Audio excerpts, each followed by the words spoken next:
इस वीडियो में कोशिश करेंगे 80 टू 100 ऑब्जेक्टिव देंगे क्वेश्चन। आज उसकी अच्छे ढंग से तैयारी कर लेना है। जैसे पहला क्वेश्चन है, देखो साइन साइन इनवर्स हाफ। इसमें क्या करते हो, साइन साइन इनवर्स हो, कॉस कॉस इनवर्स हो, टैन टैन इनवर्स हो, दोनों सेम हो, एक में इनवर्स एक में नहीं हो तो ये दोनों कैंसिल हो जाता है। यहाँ जो होगा वही आंसर तुम यहाँ पर लिख देना। इसका आंसर तुम लिख दोगे 1/2। क्लियर, ऑब्जेक्टिव लगा देना। यहाँ ये देखो cosec tan inverse cot inverse x, ये याद कर रखो। Tan inverse x plus cot inverse x, या sine inverse x plus cosec inverse x, या sec inverse x plus cosec inverse x π/2 होता है। तो ये मिल करके π/2 हो जाएगा। तो यहाँ लिख दोगे कॉसेक π/2, और कॉसेक π/2 साइन π/2 का उल्टा है, साइन π/2 1 होता है, तो कॉसेक π/2 1 में टिक लगा देना। यहां पर आ गया फिर क्वेश्चन, ऐसा जरूर पूछेगा। अब आइए प्रिंसिपल वैल्यू से रिलेटेड भी तुमसे क्वेश्चन पूछेगा। तो प्रिंसिपल वैल्यू में क्या है वो गौर करोगे। अगर यहाँ पॉजिटिव है, देखो +2 है, तो साइन इनवर्स हो कॉस इनवर्स हो कोई भी हो, अगर पॉजिटिव है ना तो वही एंगल तुम पता लगा लेना जो 0 से 90 के अंदर कौन ऐसा एंगल है जो यह देता है, वही उसका आंसर हो जाएगा। पॉजिटिव में कोई प्रॉब्लम नहीं है। जैसे देखो कॉसेक इनवर्स 2 है ना, तो ये साइन इनवर्स 1/2 होता है। तो साइन के किस एंगल में 1/2 होता है, तो वो होता है 30 डिग्री, यानी तुमको π/6, इसलिए कॉसेक इनवर्स 2 का आंसर हो जाएगा π/6, टिक लगा देना।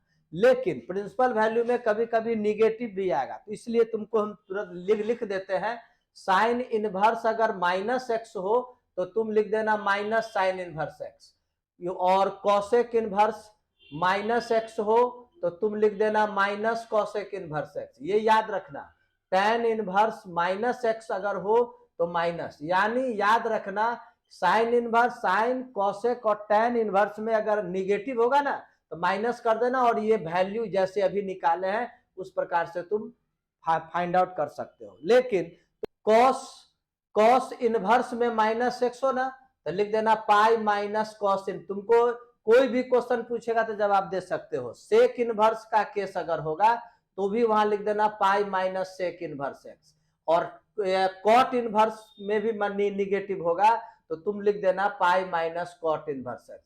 ये अगर याद रखते हो ना तो गारंटी है क्वेश्चन पूछेगा। तो क्या करना है, जब इस प्रकार से लिख दोगे ना, ये एक्स का जो है वैल्यू कैसे भी फाइंड आउट किए उसी प्रकार से इसका वैल्यू मालूम तुम कर सकते हो। जैसे तुमको हम मान लो देते हैं, यहाँ देखो सेक इनवर्स -2 लिखा हुआ है ना, तो सेक इनवर्स -2 के जगह पर तुम लिख दोगे pi minus sec inverse 2। Clear, और सेक के किस एंगल में 2 होता है, तो कॉस के जिस एंगल में 1/2 होगा उसी एंगल में सेक देगा तुमको 2 देगा। तो सेक के किस एंगल में 2 होगा, तो कॉस के किस एंगल में 1/2 होता है, तो वो होता है तुमको 60 डिग्री, यानी π/3। यहाँ लिख दोगे पाई माइनस π/3 यानी 2π/3। आराम से तुम यहाँ पर फाइंड आउट कर सकते हो। जैसे tan इनवर्स √3 है ना, तो tan इनवर्स यहाँ देखो प्लस है तो पता लगा लो कि कौन सा एंगल है 0 से 90 के अंदर जो tan √3 देता है, तो वह तुमको होता है 60 डिग्री यानी π/3। तो इसके जगह पर तुम लिख दोगे π/3, और इसके जगह पर ये तुमको मालूम कर लोगे 2π/3, और इसको सॉल्व करोगे तो ये आ जाएगा तुमको -π/3। तो इसका आंसर हो जाएगा।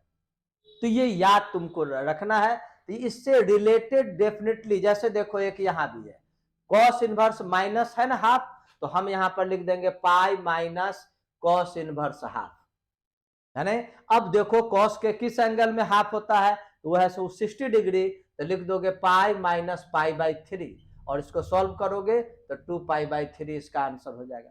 यहाँ देखो साइन, ये प्रिंसिपल वैल्यू की बात अभी हम तुमको किए, ये सब बन गया।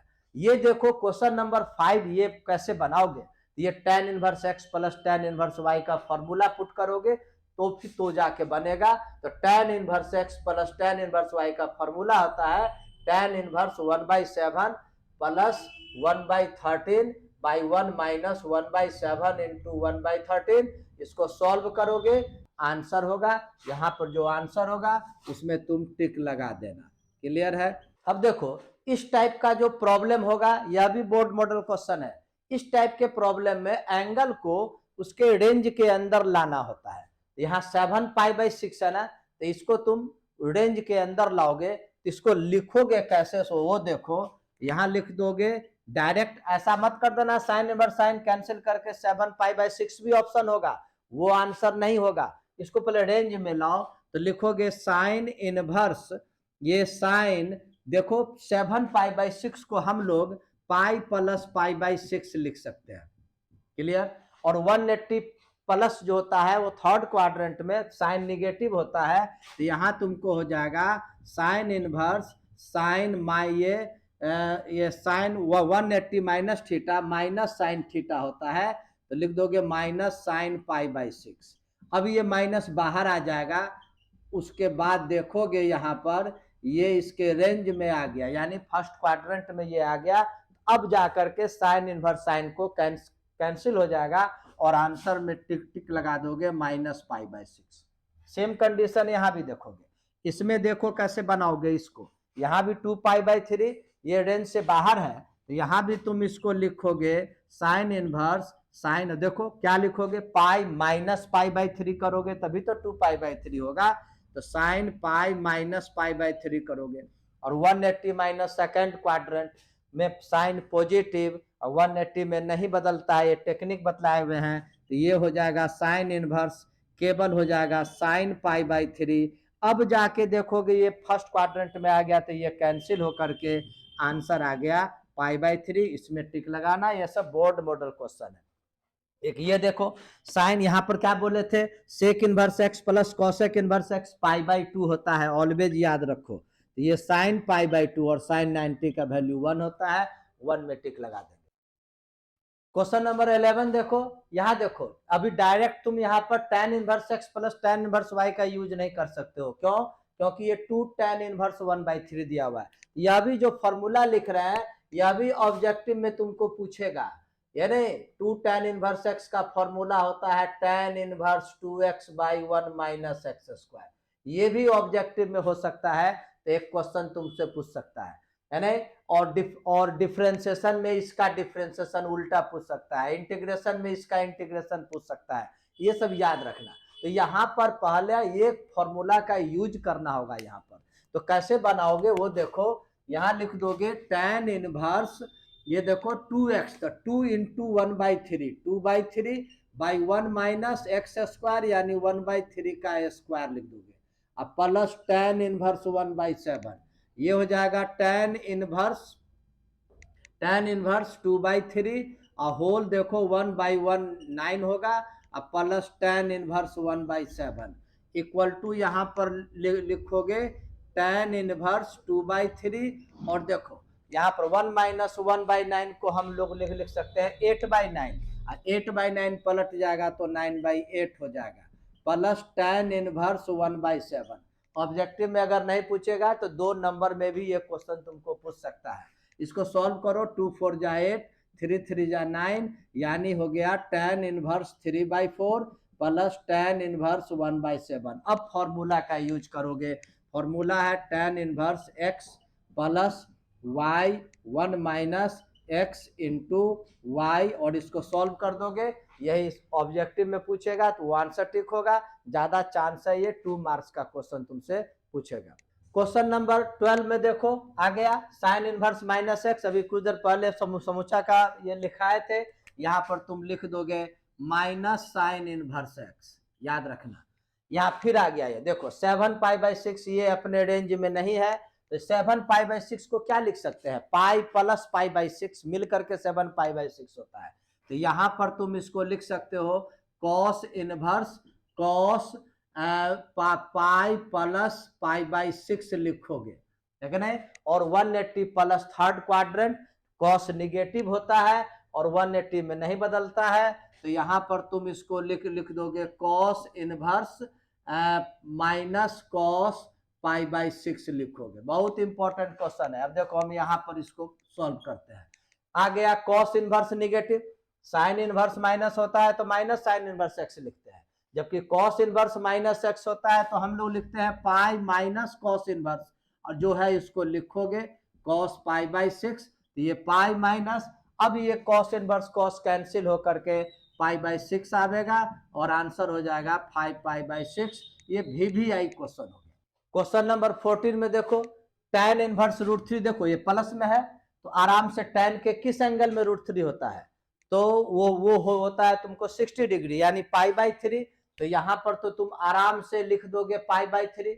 अब माइनस फिर देखो यहाँ पर ये कॉट इनवर्स में फिर निगेटिव आ गया। क्या बोले थे, कॉट इनवर्स, कॉस इनवर्स और सेक इनवर्स में लिख देते हैं पाई माइनस कॉट इनवर्स √3 लिख दोगे, है कि नहीं।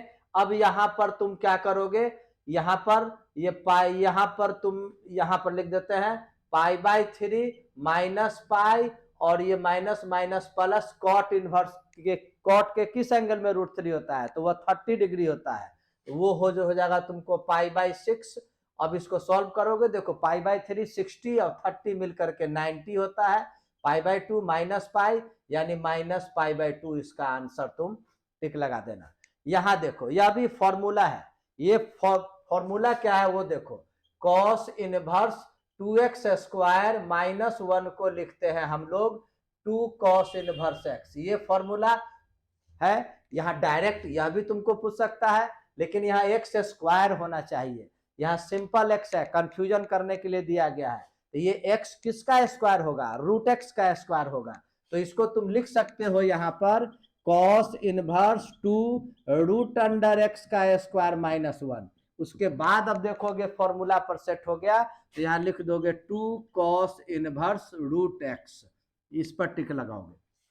अब आइए कुछ मैट्रिक्स का प्रॉब्लम, ये सभी ITF का था। मैट्रिक्स में यहाँ पर कहता है a का वैल्यू दिया हुआ है तो a² निकालिए, तो a को 2 बार मल्टीप्लाई करोगे, वो कैसे करोगे, a² कैसे निकालोगे, तो a into a 1 minus 1 minus 1 1, फिर इसको दोबारा लिख दोगे 1 माइनस 1 माइनस 1 1।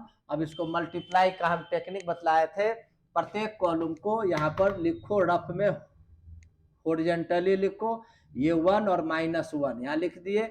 अब इसके बाद ये सामने वाले को मल्टीप्लाई करो, तो ये 1 हो गया, माइनस माइनस प्लस 1 हो गया, यहाँ पर तुमको माइनस 1 हो गया, यहाँ भी माइनस 1 हो गया। अब इसको हटाओ, सेकंड कॉलम को लिखो -1 और 1, तो चलो यहाँ पर तुमको -1 हो गया, यहाँ भी -1 हो गया, ये माइनस माइनस प्लस 1 हो गया, ये प्लस 1 हो गया, और इसका आंसर हो जाएगा 2 - 2 और 2। इस ये ऑप्शन में अगर ऐसा होगा टिक लगा देना, हो सकता है तो ये 2 नंबर का भी क्वेश्चन में पूछ सकता है। अब आइए क्वेश्चन नंबर 17 देखो, बहुत इंपॉर्टेंट है। कहता है कि ए बी दोनों, ए और बी दोनों सिमेट्रिक मैट्रिक्स है ना, सेम ऑर्डर का, तो ए बी माइनस बी ए क्या होगा। तो गौर करो, सिमेट्रिक में याद करो, सिमेट्रिक मैट्रिक्स में क्या हम पढ़ाए थे कि यदि इफ ए का ट्रांसपोज ए होगा तो वह कहलाएगा तुमको सिमेट्रिक, और यदि ए का ट्रांसपोज माइनस ए होगा तो वो कहलाएगा तुमको स्क्यू सिमेट्रिक। ये मैटर याद रखना, हो सकता है तो ऑब्जेक्टिव में यह भी तुमसे पूछ सकता है। तो ए का यहाँ पर क्या है, ये सिमेट्रिक है, इसका मतलब ए के ट्रांसपोज के जगह ए लिखेंगे और बी के ट्रांसपोज के जगह भी बी लिखेंगे। तो यहाँ पर आओगे तो कोई सिमेट्रिक है या स्क्यू सिमेट्रिक है, उसको जांचने के लिए इसका ट्रांसपोज किया जाता है कि नहीं, ट्रांसपोज किया जाता है, तो दोनों को अलग अलग ट्रांसपोज कर सकते हो, ये बी ए इसको अलग अलग कर देंगे, और इसी में से एक और ऑब्जेक्टिव तैयार होता है। कभी कभी पूछेगा ए बी का होल ट्रांसपोज किसके बराबर है, तो याद रखना बी का ट्रांसपोज ए के ट्रांसपोज होता है। यह भी ऑब्जेक्टिव में पूछता है, इनटू अगर होगा ना तो इसको पलट करके लिखा जाता है। तो यहाँ पर भी तुम पलट करके लिखोगे बी का ट्रांसपोज ए का ट्रांसपोज, यहाँ पर भी ए का ट्रांसपोज बी का ट्रांसपोज, पलट दिए। अब चूंकि ये सिमेट्रिक है तो एक बी का ट्रांसपोज के जगह बी ही लिखोगे, ए के ट्रांसपोज ए ही होगा, यह भी ए होगा बी होगा। देखो यहाँ पर माइनस कॉमन अगर लोगे तो ये हो जाएगा ए बी माइनस बी ए आ जाएगा। क्लियर। तो क्या देखे, किसी भी मैट्रिक्स का अगर ट्रांसपोज करते हैं और वह निगेटिव हो जाता है तो वह स्क्यू सिमेट्रिक होता है, इसलिए इसमें ऑप्शन में टिक लगाना कि यह स्क्यू सिमेट्रिक है। इसके ऑप्शन में यहाँ पर हम तुमको लिख देते हैं टिक लगाना स्क्यू सिमेट्रिक, है कि नहीं, वैसे तुम इसको रट लो, ये सब क्वेश्चन पूछने लायक है। ये भी एक यह भी बतला देते हैं, अगर यहाँ प्लस होता, इसी क्वेश्चन में माइनस है तो स्क्यू सिमेट्रिक रट लो, और अगर प्लस होगा तो सिमेट्रिक है कि नहीं, ये याद करना है। अब यहां पर आओ, कहता है क्या है क्वेश्चन नंबर 18 में कि ए बी स्क्वायर मैट्रिक्स, कोई स्क्वायर मैट्रिक्स है तो ए प्लस ए का ट्रांसपोज क्या है। यह भी बहुत इंपॉर्टेंट चीज है, इसको भी तुम याद रखना। जब भी कोई स्क्वायर मैट्रिक्स में उसी के ट्रांसपोज को प्लस करते हैं तो यह तुमको सिमेट्रिक होता है, इसको भी याद रखना। और एक एक्स्ट्रा बतला देते हैं, अगर ए माइनस ए का ट्रांसपोज होगा तो वो स्क्यू सिमेट्रिक होगा। दोनों में से कोई भी क्वेश्चन तुमसे पूछेगा तो ये जवाब देना, ये ऑलवेज तुम इसको याद रखो। क्वेश्चन नंबर 19 देखो, कहता है A B non singular matrix है नहीं, तो कहता है ए का एडजॉइंट का डिटर्मिनेंट मालूम कीजिए 2 into 2 ऑर्डर, ये फॉर्मूला है, याद रखना, कोई बनाने की जरूरत नहीं है। ये देखो सेकेंड ऑर्डर का है ना, और उस मैट्रिक्स के एडजॉइंट का डिटर्मिनेंट मालूम करना है, तो इसका फॉर्मूला में तुमको सेकेंड ऑर्डर है ना, तो एक 1 माइनस कर दो तो सिंपल ए का डिटर्मिनेंट हो जाएगा। अगर मान लो ये थर्ड ऑर्डर का होता तो डिटर्मिनेंट ऑफ ए का स्क्वायर कर देना, ये फॉर्मूला है। एक कहता है यहाँ देखो, number of all possible matrices 3 into 3 order का, जिसमें 0 और 1 केवल इंट्री हो, तो गौर करोगे 3 into 3 ऑर्डर के मैट्रिक्स में 3 3 जा 9, 9 प्लेस होगा, और यहाँ पर दो टाइप का वैल्यू है 0 और 1, तो आंसर में तुम यहाँ लिख देना 2 to the power 9, यानी सॉल्व करोगे तो 512, ये टिक लगा देना। अगर मान लो 2 into 2 ऑर्डर का होता तो 2 to the power, यह कितना 2 2 जा 4, तो 2 to the power 4 कर देना, ये फॉर्मूला है। चलो एक देखो, कहता है कि यह एक मैट्रिक्स है ना, n into n ऑर्डर का, set to be skew symmetric कब होगा। इसका आंसर देखो, ऑप्शन तुम देख के लगाना, कोई भी मैट्रिक्स स्क्यू सिमेट्रिक कब होता है, हम लिख देते हैं जब ए का ट्रांसपोज माइनस ए होगा, कहीं ऐसा ऑप्शन हो तो ये लिख देना, और कहीं ए आई जे के आधार पर ऑप्शन होगा तो क्या लिखोगे, इसका ट्रांसपोज करोगे ना, ए आई जे का ट्रांसपोज करोगे तो जे आई हो जाएगा, तो ये हो जाएगा, ये ए आई जे का अगर मान लो ट्रांसपोज करोगे तो ये हो जाएगा ए जे आई माइनस में आ जाएगा, है कि नहीं। तो यही आंसर में टिक लगाना, या सिंपल ऐसा हो ए आई जे इक्वल टू माइनस ए जे आई, तीनों में से जो ऑप्शन में होगा, जिस टाइप का ऑप्शन होगा उसमें टिक लगा देना स्क्यू सिमेट्रिक में। और एक और क्वेश्चन देखो, यहाँ क्या कहता है, सिमेट्रिक कब होगा, सिमेट्रिक तभी होगा जब ट्रांसपोज भी करें तो बराबर हो, यानी इसका आंसर ए का ट्रांसपोज ए होगा, या नहीं तो ए आई जे के रूप में फॉर्म में अगर देना होगा तो ए आई जे इक्वल टू ए जे आई, ज्यादा चांस है इसी टाइप का ऑप्शन होगा, यहाँ पर इस टाइप का ऑप्शन होगा, तो ये तुम अपना याद रखना।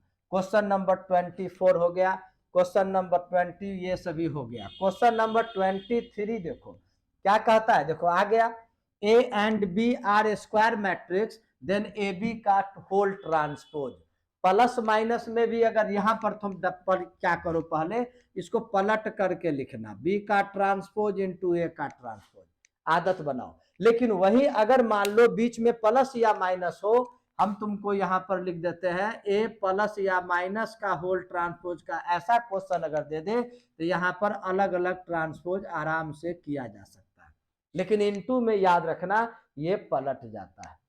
ये देखो, यह भी बहुत इंपॉर्टेंट क्वेश्चन है, कोई नॉन सिंगुलर मैट्रिक्स है, वह सेकेंड ऑर्डर का दिया हुआ है, तो उसके इनवर्स का डिटर्मिनेंट क्या होगा, तो इसका आंसर तुम डायरेक्ट लिख देना 1 बाई डिटर्मिनेंट ऑफ ए, वो चाहे वह सेकेंड ऑर्डर हो या थर्ड ऑर्डर हो या एन ऑर्डर हो, हमेशा ये फॉर्मूला है, बहुत ही इंपॉर्टेंट है, एनसीईआरटी में भी ऑब्जेक्टिव में क्वेश्चन है, इसको याद रखना।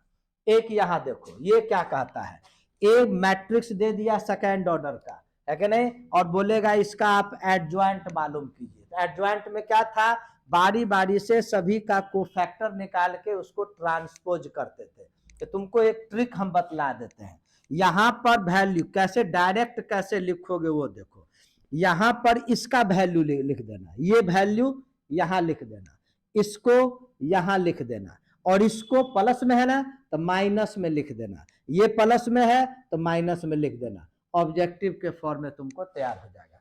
यानी उलट पुलट करके लिखना है, याद रखना है ये प्राइमरी डायगोनली में साइन ज्यों का त्यों रहेगा और सेकेंडरी वाले में साइन अपोजिट हो जाएगा। अगर यहाँ -2 होता ना तो ये +2 यहाँ पर आ जाता।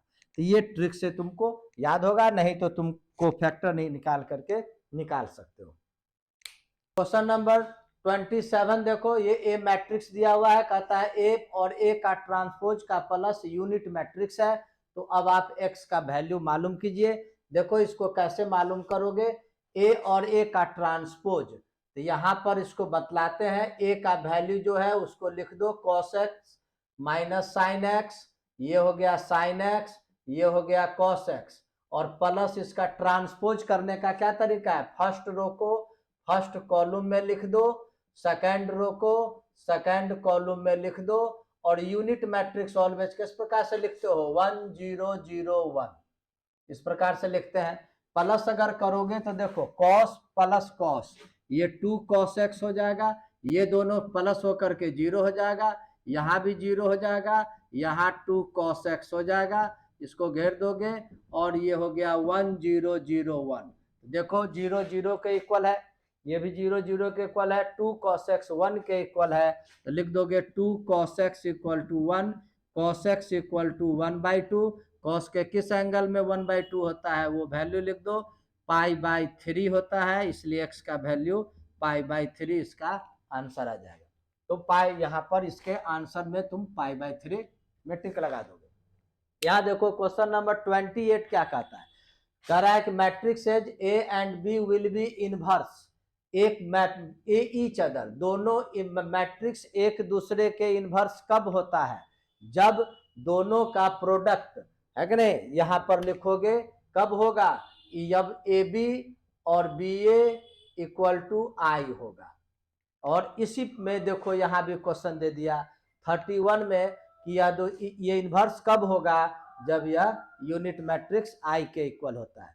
यहाँ पर भी देखो ये मैट्रिक्स का मल्टीप्लिकेशन है, तो मल्टीप्लिकेशन में बोले थे बारी बारी से प्रत्येक कॉलम को यहाँ लिखिए। देखो ये सिंगल है 5, तो 5 लिखोगे तो ये 5 1 जा 5, 5 इंटू 0 0, अब 6 को लिखोगे तो 6 1 जा 6, ये 0, इस प्रकार से ये मल्टीप्लाई होगा। एक इसमें तुमको एक और हम बतलाते हैं, अगर उल्टा होता तो कैसे करते, जैसे मान लो यहाँ पर ये उलट ये ऐसा होता 5 6 और इंटू ये 1 0, इसको मल्टीप्लाई करते।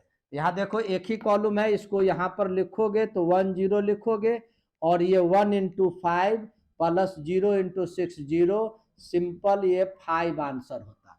तो इस प्रकार से भी पूछ सकता है और इस टाइप से भी पूछ सकता है, ये रफ में लिखा जाता है। यहाँ देखोगे डिटर्मिनेंट 0 है तो x का वैल्यू निकालिए। सेकेंड ऑर्डर के डिटर्मिनेंट को कैसे सॉल्व करते हैं, पहले ऐसे मल्टीप्लाई करेंगे तो ये x² होगा, फिर ऐसे मल्टीप्लाई करोगे, अब बीच में माइनस दोगे इक्वल टू 0, तो यानी x² equal to 25, therefore x equal to ±5, ये आंसर होगा।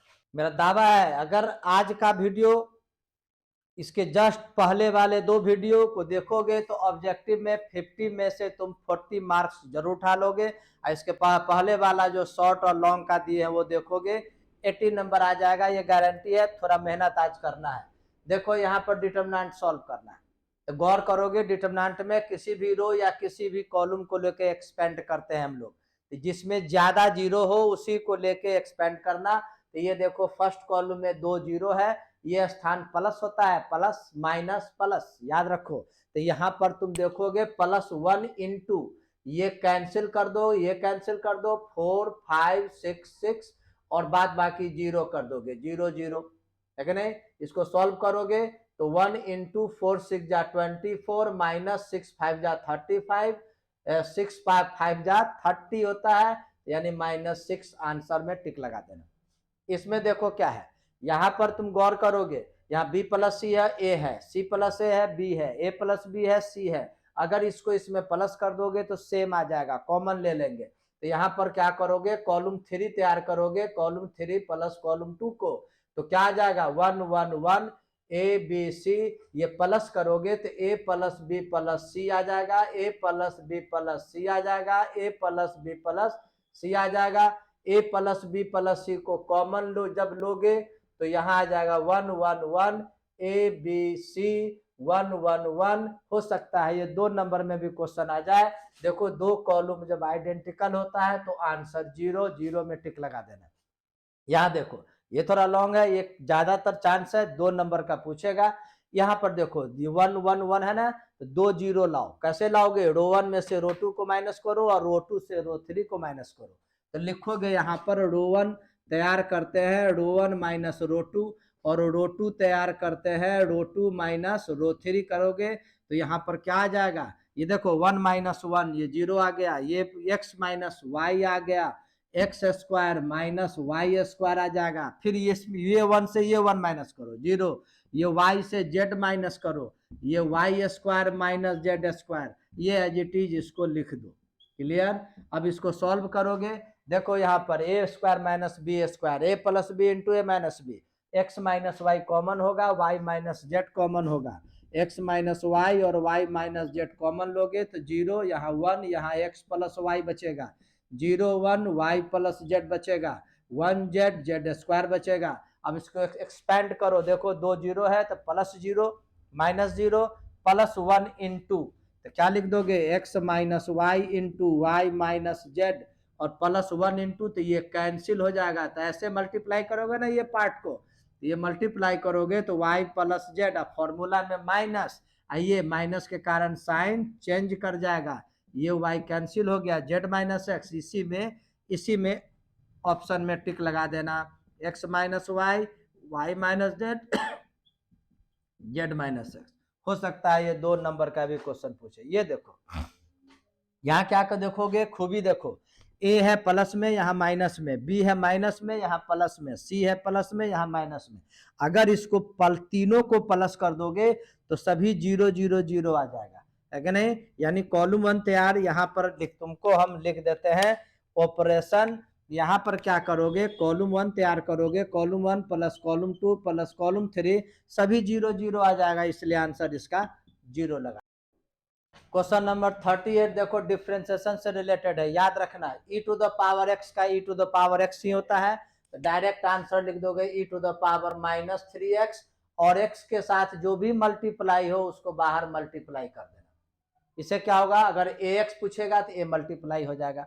तो ये इस टाइप का क्वेश्चन पूछता है। 11 to the power x, a to the power x का डिफरेंशिएशन क्या होता था? a to the power x log a, यहाँ 11 to the power x into log 11 हो जाएगा। अब 11 की जगह 4 दे दे, 3 दे दे, 5 दे दे, कुछ भी दे दे, तो इसी प्रकार से बनेगा।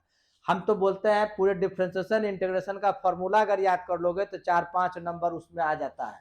यहाँ देखो कॉस इनवर्स एक्स का डिफरेंशिएशन क्या होता है? ये -1/√(1 minus x square. Cot inverse x का डिफरेंशिएशन क्या होता है? -1/1 प्लस एक्स स्क्वायर। यहाँ देखो log sec x plus tan x का डिफरेंशिएशन, तो रूल क्या है? Log sec x plus tan x का डिफरेंशिएशन अगर करोगे तो यहाँ पर हम सॉल्व करते हैं, लॉग जिसमें लगा होता है उसके रिस्पेक्ट किया जाता है, और फिर ये चेन रूल से ऊपर जाता है, sec x plus tan x, और ये बाई डी एक्स लिखोगे। अब इसको हम सपोज करो यहाँ बना रहे हैं, तो क्या होगा? Log sec x plus tan x का डिफरेंशिएशन 1/सेक एक्स प्लस टेन एक्स होता है, और इंटू सेक एक्स का differentiation sec x into tan x होता है। ये सब याद रखना होगा। टेन एक्स का सेक स्क्वायर एक्स होता है। तो गौर करोगे, अगर सेक एक्स को कॉमन लोगे तो यहाँ ten x plus sec x बचेगा, जो इसको कैंसिल कर देगा और आंसर आ जाएगा सिंपल सेक एक्स। इसको याद रखना है। यहाँ देखोगे ये कैसे बनाओगे, बहुत पहले भी कुछ देर पहले बतलाए थे, sine inverse x plus cos inverse x π/2 होता है। यहाँ पर रूट एक्स है, उससे भी कोई टेंशन नहीं है, इसका वैल्यू π/2 होता है। π/2 कांस्टेंट होता है, और कांस्टेंट का डिफरेंशिएशन 0 होता है। इस प्रकार से बन गया। साइन इनवर्स रूट एक्स का डिफरेंशिएशन क्या होगा? तो 1/√(1 माइनस एक्स स्क्वायर होता है, तो रूट एक्स का स्क्वायर केवल एक्स हो जाएगा। ये देखो ये तुमको पैरामेट्रिक फॉर्म में है, तो कैसे बनाओगे? तो अलग अलग बना दो। एक्स का क्या होगा यहाँ पर dx बाई ये डी थीटा का वैल्यू हो जाएगा साइन का डिफ्रेंसिएशन कॉस थीटा, और ये y में आओ तो dy बाई डी थीटा का वैल्यू हो जाएगा माइनस साइन थीटा, और dy बाई dx हम लोगों को फाइंड आउट करना है तो डिवाइड करोगे, dy बाई डी थीटा ऊपर लिखोगे, dx बाई डी थीटा नीचे लिखोगे, तो माइनस साइन बाई कॉस, यानी इसका आंसर आ जाएगा तुमको माइनस टेन थीटा। ये याद रखना, डिवाइड करने से माइनस टेन आ जाएगा। यहाँ देखो इस फॉर्मूला है, इस फॉर्मूला को तुमको याद रखना होगा। ये टेन इनवर्स रूट अंडर, इसका होता है टू साइन स्क्वायर एक्स, इसका नीचे वाले का फॉर्मूला होता है 2 cos स्क्वायर एक्स, 2 कैंसिल कर दोगे, sine square x plus by cos square x ten square x, ten square x का रूट केवल टेन एक्स, यहाँ आ जाएगा तुमको टेन इनवर्स टेन एक्स, तो दोनों कैंसल हो करके केवल आ जाएगा x, तो y का वैल्यू x, तो dy बाई डी एक्स का वैल्यू 1, तो इसका आंसर 1 लिख दोगे। ये देखो ये याद रखना, यहाँ जो पावर है ना m और n दोनों का देखो यहाँ प्लस है, इसके अंदर में 2x 5x 1000x lakh x उससे मतलब नहीं है, इसका आंसर डायरेक्ट लिख देना y by x. log 3 to the power x को कैसे बनाओगे, तो देखो ये पावर पीछे जाएगा तो ये हो जाएगा dx log 3, हो गया कि नहीं, log 3 हो जाएगा, और log 3 कांस्टेंट होता है तो log 3 बाहर आएगा, और dx बाई dx 1 होता है, 1 इंटू log 3, इसका आंसर हो जाएगा तुमको log 3। यहाँ पर देखो इसको कैसे बनाओगे, ये यहाँ पर क्या होगा e टू द पावर, जो पावर है उसके रिस्पेक्ट होता है, फिर ये into d x cube by d x हो जाएगा, इसका answer e to the power ज्यों का त्यों रखोगे, और एक्स क्यूब का 3x स्क्वायर है, इसमें ऑप्शन में टिक लगा देना। क्वेश्चन नंबर 50 देखो, log रूट एक्स है, इसको हम लोग दो तरीका से बना सकते हैं, ये x पर पावर हाफ है, हाफ को पीछे कर दो तो ज्यादा बेहतर होगा, हाफ जब पीछे जाएगा तो बचेगा d log x by d x, नहीं तो चेन रूल से बना सकते थे। अब ये 1/2 हो गया, और log x का होता है 1/x, तो आंसर हो गया 1/2x। ये फिर ये पैरामेट्रिक आ गया, x का अलग से डिफरेंशिएशन dx बाई dt करना होगा, और इसको dy बाई dt करना होगा, तो यहाँ पर dx बाई dt करोगे तो क्या आएगा, इसका सॉल्यूशन हम यहाँ पर कर देते हैं, ये यहाँ पर कर देते हैं, dx बाई dt जब निकालोगे तो देखो t स्क्वायर का 2t होता है तो 2at हो जाएगा, और dy बाई dt जब निकालोगे तो इसका भी हो जाएगा तुमको सिंपल 2a। अब dy बाई dx निकालने के लिए dy बाई dt को ऊपर लिखो और dx बाई dt को नीचे लिखो, 2a कैंसिल होकर 1/t आंसर आ गया। अब आइए ये कॉस इनवर्स साइन, यहां पर क्या करोगे, डी कॉस इनवर्स साइन को कॉस में कन्वर्ट कर दो, कॉस 90 माइनस थीटा होता है, तो कॉस π/2 माइनस एक्स हो जाएगा। इससे बेनिफिट तुमको क्या होगा, ये कॉस इनवर्स कैंसिल हो करके सिंपल π/2 माइनस एक्स आ जाएगा, यहाँ पर π/2 minus x by d x आ जाएगा, है कि नहीं, और π/2 का 0 होता है, x का 1 होता है, इसलिए आंसर -1 लिख दोगे। ये tan x डिग्री याद रखना, यहाँ डिग्री जब रहेगा ना तो π/180 मल्टीप्लाई कर दो, है कि नहीं, tan का डिफरेंशिएशन होता है sec स्क्वायर x डिग्री लिख देना। sin 2 देखो यहाँ पर d स्क्वायर लिख दिया, यानी 2 बार डिफरेंशिएशन करना है, तो sin 2x का एक बार मान लो y equal to sin 2x लिखते हो, तो एक बार डिफरेंशिएशन करोगे तो 2 cos 2x होगा, sin 2x का cos 2x और 2x का 2, दोबारा डिफरेंशिएशन करो, दोबारा डिफरेंशिएशन जब करोगे तो देखो यहाँ पर 2 cos 2x का माइनस sin 2x हो जाएगा, माइनस sin 2x और फिर 2x का 2 होगा, तो यानी फाइनल आंसर क्या हो गया, -4 sin 2x। तो यहाँ पर ये तुम लिख दोगे -4 sin 2x और इस पर टिक लगा देना। 1/x हम तुमको बतलाए थे कि जब भी पावर नीचे अगर हो ना, ये sorry x to the power n अगर नीचे अगर हो तो पावर में माइनस लगा देना और एक पावर बढ़ा देना, ये जरूर पूछेगा, याद रखना। तो यहाँ पर पावर 1 है तो लिख देंगे -1 और एक पावर बढ़ा दिए, उसी टाइप से यहाँ भी है, देखो पावर में माइनस लिख दिए, एक पावर बढ़ा दिए। ये क्वेश्चन कैसे बनाओगे, देखो माइनस पावर है तो डिवाइड होता है, इसको लिख दोगे d e to the power x by e to the power a, और e to the power a constant होता है, इसको बाहर किया जा सकता है e to the power a, और e to the power x का differentiation e to the power x ही होता है। फिर इसको सॉल्व कर दोगे तो x minus a as it is आ जाएगा। यहां देखो लॉग साइन एक्स का, तो लॉग साइन एक्स का क्या करोगे, लॉग साइन एक्स का डिफ्रेंसिएशन 1 बाई साइन एक्स है नहीं, 1 बाई साइन एक्स, और साइन एक्स का होता है कॉस एक्स, तो फाइनल आंसर आ जाएगा इसका कॉट एक्स। ये देखो लॉग एक्स है, केवल लॉग एक्स होता तो 1 बाई एक्स होता, लेकिन बेस 10 है, इसका रूल है 1 बाई एक्स लिख दो, जो बेस है उसमें लॉग लगा करके डिवाइड कर दो। यहां देखो यहां पर बेस ई है ऑलरेडी, जो दिख नहीं रहा है, जो दोनों पावर सेम होगा तो ये कैंसिल होकर सिंपल dx बाई dx आ जाएगा, जिसका वैल्यू 1 आ जाएगा। क्वेश्चन नंबर 61, ये तो फॉर्मूला है, कभी कभी फॉर्मूला भी पूछेगा तुमको, e to the power x f x plus f dash x का वैल्यू इंटीग्रेशन डायरेक्ट लिख दोगे e to the power x f x plus c या के। तो यहां पर देखोगे 1 बाई एक्स का differentiation minus 1 by x square होता है, तो ये हुआ एफ एक्स और ये हुआ एफ डैश एक्स, तो डायरेक्ट आंसर लिख दोगे e to the power x into 1 by x plus c. 4 to the power x का a to the power x का integration a to the power x यानी 4 to the power x, और जो base है वो log लगा करके divide कर दोगे या प्लस सी लिख दोगे।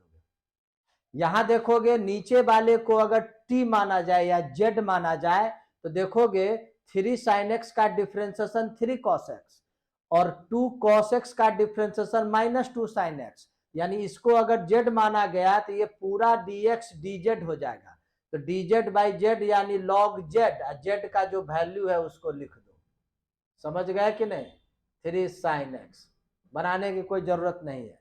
यहां देखो ये भी एक रूल है, माइनस ए से प्लस ए हो और एफ एक्स डी एक्स का इंटीग्रेशन, याद रखना इस प्रॉपर्टी को, ये जीरो कब होगा, जब एफ एक्स इवन हो, और ये सॉरी ये यहां पर लिख दो 2 0 से लेके A F x D x कब होगा, जब इवन होगा, जीरो कब होगा, जब एफ एक्स इज ऑड, ये याद रखना।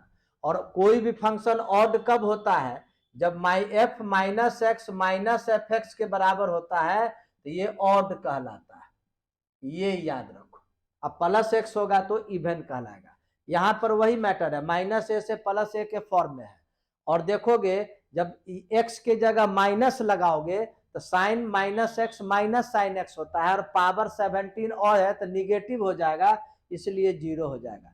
तो हम थोड़ा सा बतला ही देते हैं, एफ एक्स का वैल्यू साइन 17x और कॉस क्यूब एक्स है ना, अब चेक करना है ये इवन है या ऑड, तो इसके लिए हम एफ माइनस एक्स लिखेंगे, तो sine 17 minus x cos cube minus x लिखोगे, तो माइनस क्या होता है, बाहर आ जाता है, तो माइनस साइन एक्स पर पावर 17 न लिखोगे, और ये कॉस का एंगल निगेटिव होता है तो प्लस ही रहता है, तो ये देखो माइनस पर पावर ऑड होगा तो ये माइनस बाहर आ जाएगा, तो 17x into cos cube x हो गया। तो क्या देखे, एफ माइनस एक्स का वैल्यू माइनस, यही ना एफ एक्स था, एफ एक्स आ गया, इसका मतलब ये ऑड हो गया, तो ऑड होगा तो इसका इंटीग्रेशन जीरो। यहां भी देखो x पर पावर ऑड है ना, पावर 17, माइनस एक्स करोगे तो निगेटिव आ जाएगा, तो इसका भी आंसर जीरो। ये सब बोर्ड मॉडल क्वेश्चन है, बहुत इंपॉर्टेंट। क्वेश्चन नंबर 66 में देखो एक्स स्क्वायर का इंटीग्रेशन क्या होता है, एक्स क्यूब बाई 3, पावर एक बढ़ जाता है उसी से डिवाइड करते हैं, और ऐसे घेर करके ए और बी लिख दोगे, पहले बी लिखोगे बी क्यूब बाई 3, फिर माइनस दोगे ए क्यूब बाई 3, एलसीएम लोगे b cube minus a cube by 3, ये ऑप्शन में टिक लगा देना। ये फॉर्मूला ही है, a square plus x square नीचे होता है तो 1 by a tan inverse x by a, इस प्रकार से आंसर होगा। कभी कभी देखो ऐसा भी क्वेश्चन होगा, dx by 2 plus x square दे देगा, तो क्या करोगे, लिखोगे dx बाई रूट अंडर 2 का स्क्वायर प्लस एक्स स्क्वायर, तो फिर इसका आंसर होगा 1/a यानी √2 tan inverse x by √2 plus c जरूर देना है कि नहीं, हम छोड़ रहे हैं यहाँ पर, तो डेफिनेट है, प्लस सी नहीं हुआ। जीरो का क्या होगा, तो सिंपल केवल कांस्टेंट कुछ भी k या c लिख देना। x पर पावर -2, नियम क्या है, पावर में 1 प्लस करते हैं, तो -2 में +1 करोगे और उसी से डिवाइड करोगे, तो ये x to the power -1 by -1 हो गया, ये यानी -1/x प्लस c लिख दोगे। यहां पर देखो 1 के केस में या -2 -5 माइनस कुछ भी हो, तो आराम से x to the power n वाला फॉर्मूला यूज करेंगे, लेकिन -1 होगा तो कभी मत करना, गलती हो जाएगी, इसको 1/x dx करके इसका इंटीग्रेशन log x लिखना, ये याद रखना, -1 में धरफड़ी से ऐसा नहीं बना देना। sec x का इंटीग्रेशन क्या होता है, तो log sec x plus tan x होता है नहीं, या एक और होता है, कहीं ये ऑप्शन में ना हो तो लिखोगे log tan π/4 plus x/2 plus c, ये आंसर होगा। यहाँ पर e to the power x का इंटीग्रेशन e to the power x होगा, और इसको ए बी लिख दोगे, e to the power b minus e to the power a, यही आंसर हो जाएगा। यहाँ देखो डिफिनिट भी है, और ये पहले वाला फॉर्मूला है, ये fx है और इसका डिफ्रेंसिएशन ये है, इसलिए इसका इंटीग्रेशन क्या हो जाएगा, e to the power x into fx यानी साइन x, उसके बाद इसको घेर दोगे, 0 से π/2 लिखोगे। अब जहां पर x है वहां पर π/2 लिख दो, साइन π/2, और फिर माइनस 0 लिख दो, ये साइन 0 होता है, पूरा पार्ट 0, तो e to the power π/2 sine 91 होता है, इसमें आंसर लगा देना। यहाँ देखो x³ को t मानो, x³ को जब मान लोगे z, तो 3x² dx बराबर dz हो जाएगा, तो x² dx बराबर हो जाएगा 1/3 dz हो जाएगा, तो x² ये dx, ये दोनों मिल करके हो जाएगा 1/3, तो बाहर कर दिए, e to the power z dz हो गया, यानी 1/3 e to the power z, और 1/3 z का वैल्यू पुट कर दो, ये आंसर हो जाएगा 1। यह dx का इंटीग्रेशन x होता है, तो यहां लिख दोगे x प्लस c या k। यहां देखो tan इनवर्स x को z मानोगे, इसको देखो कैसे बनाते हैं, tan इनवर्स x को अगर z मानते हो, डिफ्रेंसिएशन करोगे तो 1/1 प्लस x² dx तुमको dz हो जाएगा, क्लियर। अब लोअर लिमिट देखो, लोअर लिमिट क्या होगा, इसका 0 है ना, तो tan इनवर्स 0 होता है, अपर लिमिट 1 है, तो tan इनवर्स 1 क्या होता है, π/4, तो i इक्वल टू आ जाएगा तुमको, इसको z माने हैं तो z², और 1/1 प्लस x² dx के जगह पर लिख दोगे dz, लोअर लिमिट के जगह 0, अपर लिमिट के जगह π/4, z² का z³/3 होगा, घेर दो, और 0 से π/4 लिखो, यहाँ पर जहां z है वहां लिख दोगे π/4, तो π/4 का होल क्यूब बाई 3 या -0, ये सॉल्व कर दो, यहाँ पर π³ बाई कितना होगा 4 पर पावर 3, 64 इंटू 3 मल्टीप्लाई कर दो, यही आंसर हो जाएगा। ये देखो इसका आंसर ही होता है π/2, तो इसलिए π/2 बाहर आ जाएगा, और dx का इंटीग्रेशन x होता है प्लस c। 78 में याद रखो, direction cosine of x axis क्या लिखोगे, 100, direction cosine of y axis इसका क्या लिखोगे, 010, कुछ भी ऑब्जेक्टिव में पूछेगा, direction cosine of z axis इसका 001, ये याद रखना। 79 में देखो, अगर बोलेगा ax plus by plus cz plus d equal to 0 plane है, इसके नॉर्मल का डायरेक्शन रेशियो बतलाइए, डायरेक्शन रेशियोज ऑफ नॉर्मल, तो क्या लिखोगे, ए बी सी, यानी एक्स वाई जेड के साथ जो मल्टीप्लाई होगा वही लिख देना। क्वेश्चन नंबर 80 देखो, 80, यदि मान लो तुमको पी ए की प्रोबेबिलिटी 1/2, डी की प्रोबेबिलिटी मान लो 1/3 और यहाँ पर दिया है तुमको पी ए इंटरसेक्शन बी का वैल्यू दे दिया मान लो 1/5, तो बोलेगा पी ए यूनियन बी का वैल्यू आप निकालिए। तो फॉर्मूला लिख दोगे P A plus P B minus P A intersection B. ये आशा इस प्रकार से होगा। हम आशा करते हैं सभी वीडियो अगर देख लोगे तो 40 नंबर की गारंटी हो जाएगी। Best of luck.